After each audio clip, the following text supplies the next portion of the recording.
Welcome back to Hadassah On Call, New Frontiers in Medicine. I'm your host, Maayan Hoffman, and I'm thrilled to kick off our 7th season with you.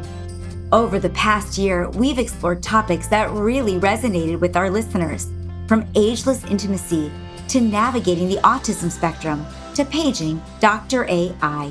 If you missed any of these episodes, I encourage you to check them out on our podcast websites. Today, we're diving into an issue that affects millions of men and their families around the world: prostate health and prostate cancer. Our guest is Professor Ofer Gofrit, Chief Neurologist at Hadassah Medical Organization. He's not only a leading expert in the field, but also comes from a family shaped by resilience. His mother is a Holocaust survivor and author, and his daughter is currently serving in the IDF. In this conversation, we'll cover everything from early warning signs to myths and misconceptions, lifestyle choices that matter, the latest in precision medicine, and even what it means to live well after treatment. I'm looking forward to an open, practical, and very human discussion. Welcome, Professor Gofrit. Thank you. Now, I want to get started, actually not with medicine, but a little bit about your personal life. I understand that your mother is a Holocaust survivor and author. Did her experience at all influence your decision to go into medicine? Actually not.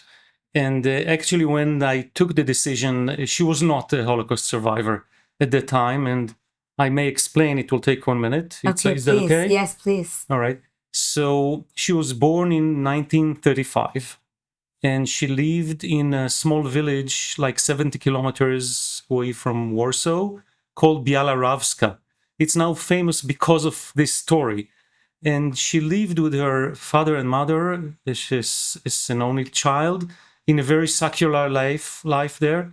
And the war started in the 39, and for 1 year nothing happened. And then the Germans came, and then they understood that their life is in danger and then they have to run away. The mother and the daughter managed to hide. The father joined the partisans in the woods and lost. Nobody knows what happened to him. Probably killed there.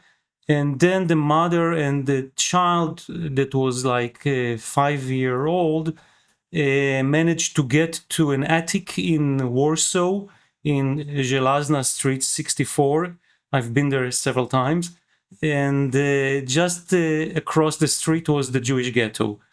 And there they spent the war hiding, and a family supported them. And I met the family later and the 2 daughters a couple of times, and they've been in Israel. And after the war, my grandmother married a man. He was a Holocaust survivor, Auschwitz, hardcore with the number, and he was the Holocaust survivor, not my mother. She was a child.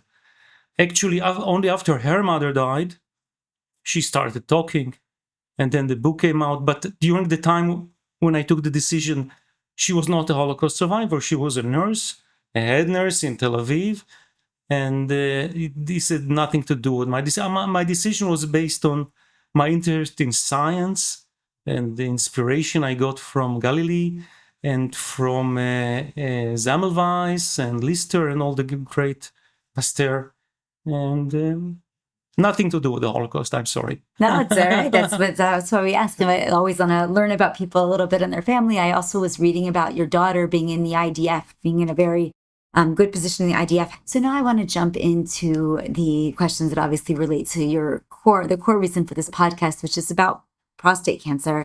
So I just want to start simple by asking you, what is prostate cancer, and are there different types? Yes. Well, prostate cancer is a malignant tumor of the male population, actually the most common malignant tumor in men.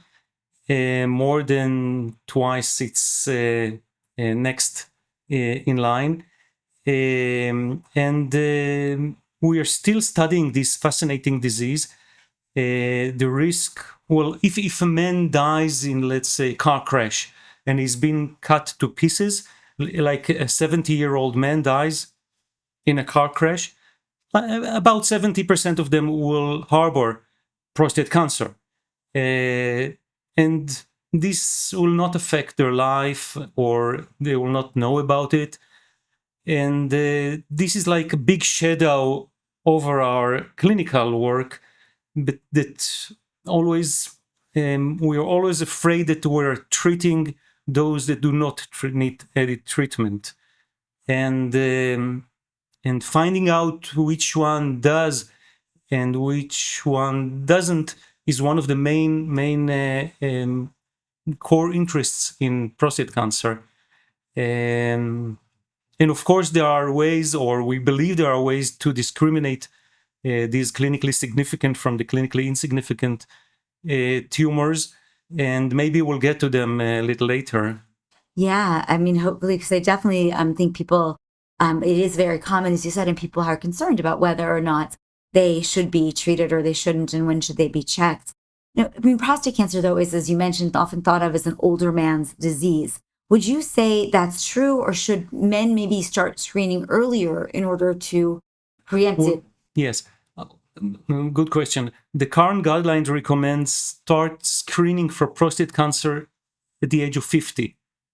And getting early diagnosis, but early diagnosis does not necessarily means early treatment, because follow-up, or as called professionally active surveillance, is a very common practice today, and this may be the solution for overtreatment that was so common in the past.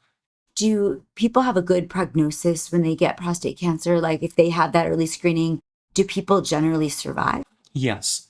Early diagnosis in prostate cancer usually means cure or follow-up, good follow-up, and we know when to stop the surveillance and to move into active treatment.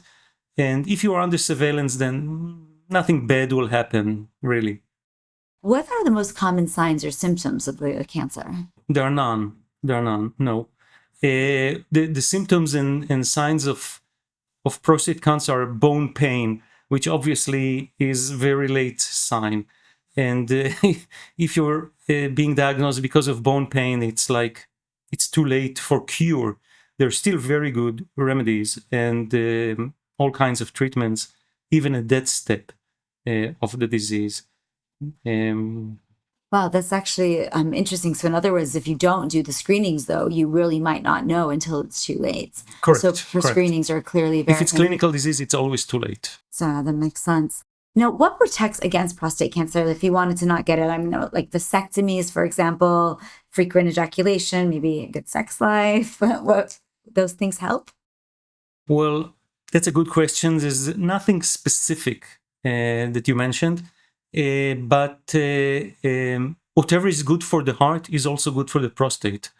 So having balanced diet and regular aerobic exercise and keeping your weight, all these are very good precautions or things to do to postpone or to not get prostate cancer. And this is proven. Overweight men have higher risk of prostate cancer, and sedentary life. So whatever is good for the heart is also good for the prostate. That's the easiest answer. Seems to be the trends. I think, in all these interviews over the years, whenever I say, well, what is the thing that you can do to prevent it? They say, eat right, exercise, be healthy, and then you won't have all of these other, diseases as well. But what about family history and genetics? Does that have any impact? Yes. If a relative, father or grandfather, or more relatives have had prostate cancer, that's a very important risk factor. And screening should start earlier, like at the age of 45. But then I follow many people with relatives, and if they keep on coming and the follow-up is okay, nothing happens. It's amazing.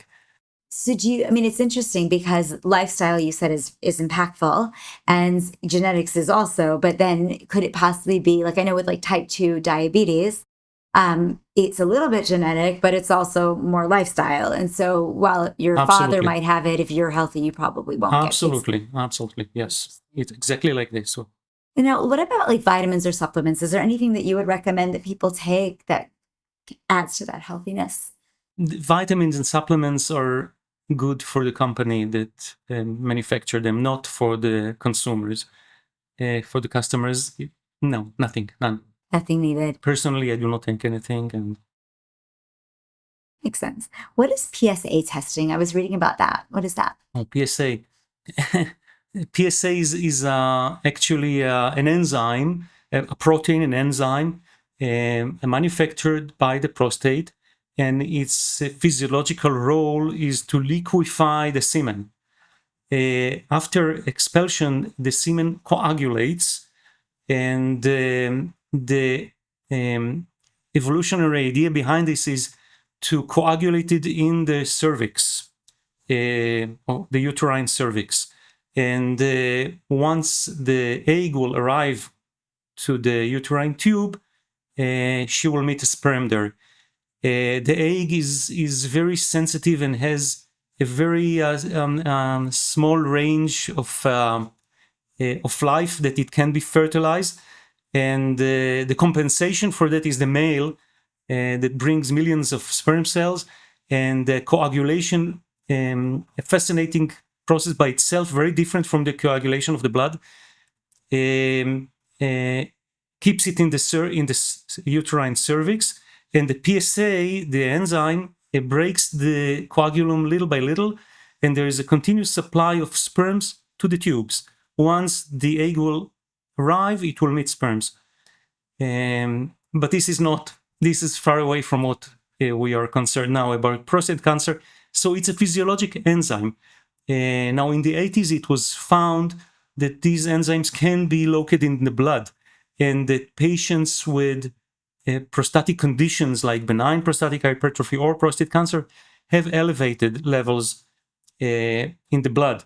So this became a tumor marker. From an enzyme, it became a tumor marker, and now we use it to early diagnose prostate cancer. But it's far from being specific. But I understand it's somewhat controversial, like there are pros and cons to it, right? Well, there are, because its levels in the blood are high, even in patients with enlarged prostate, benign enlarged prostate. So there is like overlap in the levels between prostate cancer and benign prostatic hypertrophy, which every man has if he's older than 40. So there is interpreting the results of the PSA is not very easy, not trivial, and that's part of the urology occupation, to understand the meaning of it. There are better examination blood tests today, like 4K score or ISO-PSA, that are more predictive of prostate cancer. And we use them quite a lot to avoid biopsy, or MRI, which are the next steps. Yeah, and I mean, I was looking at that. There's such a breadth or a depth, I guess, of different kinds of ways that one can be tested. What would you say is the most common here at Hadassah? Like, if somebody is going to come in for that 50-year screening and get started, what is the test that they're going to receive? Well, the guidelines, and in Hadassah, we use the PSA and the rectal examination, which still holds an important part of the practice. So he'll get these two. PSA and rectal examination, digital, by finger. Wow. And then if the PSA is elevated, would you do an additional test? Well, it depends on the patient and on his prostate. The patient general health is very important, and the risk factors like family history and the level of the PSA and the size of the prostate. But many men with elevated PSA do get MRI of the prostate, and this serves as additional screening, and also if there are lesions that are suspicious, as target for targeted biopsies. we know how to biopsy from the lesion that is seen in the MRI. So now let's say, God forbid, that you discover that somebody does have prostate cancer. What is the initial treatment they're going to receive, and what in general does treatment look like for it? All right. So the diagnosis of prostate cancer does not necessarily mean treatment for prostate cancer. As we discussed earlier, there are active surveillance, and I follow many men with prostate cancer and nothing happens to them. They just keep coming, and I keep smiling at them.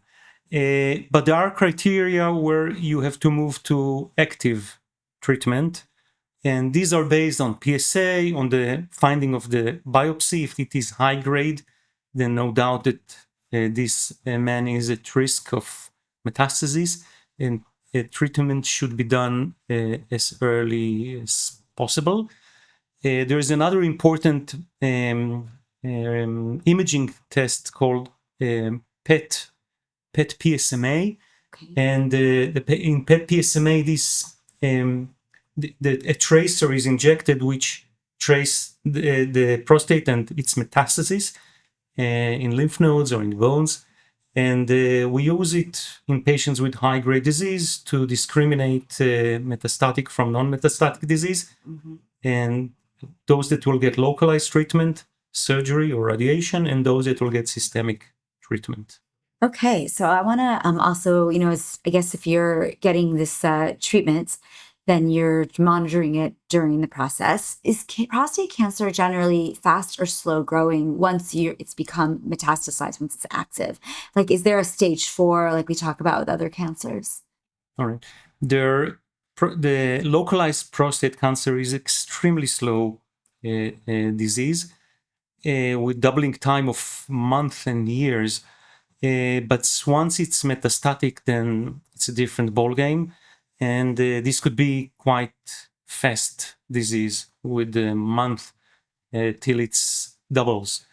But generally speaking, prostate cancer is a slow growing tumor. There is time to diagnose it early. And you said that generally speaking, as you said, that people can have a good prognosis and they live. But what is the percentage of people who are diagnosed with prostate cancer and survive?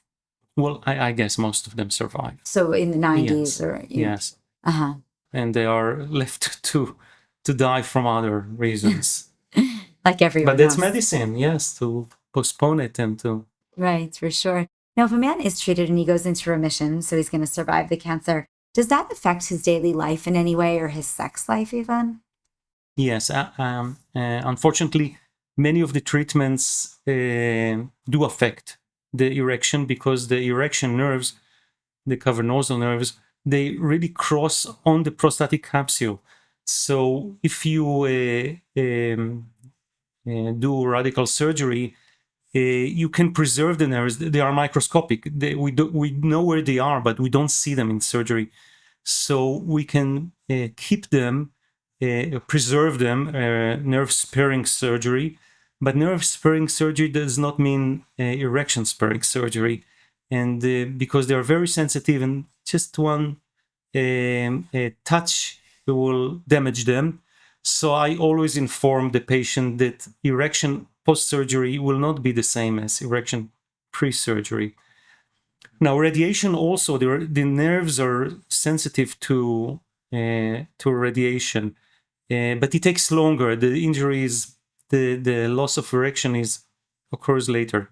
Now, in the more advanced disease where we use hormonal therapy, like in metastatic disease and in radiation in patients with high risk, it's very common to use both to provide radiotherapy and hormonal therapy. The hormonal therapy really affects erection, but not only erection, also the libido. And once you take the testosterone, then the man is not interested, and it becomes a non-issue anymore. Actually, the finding that prostate cancer is sensitive to hormones by Huggins and Hodge in the 40s was really a breakthrough, because they connected endocrinology and oncology, and they showed that prostate cancer is sensitive to hormones, and you can reverse prostate cancer by taking the hormones. Getting Huggins a Nobel Prize like 40 years later. Yeah, wow. So what signs should a person watch for if there could be a recurrence? Like if they're they go into remission, but maybe it comes back, or does that ever happen? Post-treatment PSA is very good marker. Now, we as we talked earlier, for diagnosis, it's not so good because there is very large overlap with the benign conditions. But after treatment, let's say after a radical prostatectomy, PSA should be 0 or close to 0. And a rise means recurrence of the disease. After radiation, it's not that accurate as after surgery, but still there are criteria to use PSA. PSA is the best follow-up, no symptoms, no thing like this. Now, let's talk about research just for a moment. You've been involved in some very fascinating research, like exploring possible links between bladder cancer and the BCG vaccine and Alzheimer's disease. Can you tell me a little bit more about that work? Well, if moving from cancer to Alzheimer, which is really the malady of the Western world, and we are expecting high numbers and financial cost, enormous financial cost. If we can postpone Alzheimer even by a few years, this would be a major achievement. And the idea is that there are 3 processes in Alzheimer's disease. And one is the beta amyloid accumulation, which is mainly outside the cells. The second is the tau accumulation, the tangles. And the third is the immune system, which takes a major part in the pathogenesis of Alzheimer's disease. And BCG, the tuberculosis vaccine that we use so effectively for more than 40 years now to treat bladder cancer, to prevent the recurrence of bladder cancer, actually modulates the immune system. And it modulates the immune system in a way away from Alzheimer's disease. And we've shown by exploring data from Hadassah that the risk of Alzheimer's disease is reduced 4 times in patients that got BCG treatment for bladder cancer, nothing to do with the Alzheimer. And these findings were then studied in 4 other populations in Europe and in America. And the results were verified in different populations. And this sparks interest in this old vaccine that modulates the immune system. And hopefully it will progress. Maybe we will use kind of vaccine against Alzheimer.